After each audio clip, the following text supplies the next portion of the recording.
Friends, today we are going to see how to make vegetable sambar. Okay, we are adding 2 tablespoon oil, 1 tablespoon mustard seed, 1 tablespoon cumin seed, 4. After adding red chillies, adding curry leaves, adding onion, green chillies and garlic together,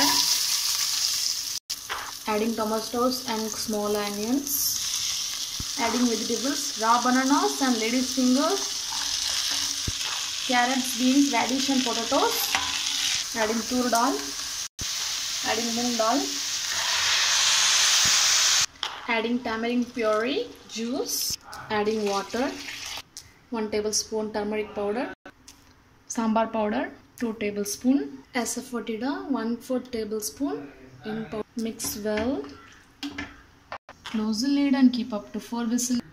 Adding 1 tablespoon salt. After removing all the gas, you may open the lid. Adding coriander leaves. And you can see now your recipe is ready. So friends, here we are ready with our favorite sambar. So my lunch recipe is ready with full meal.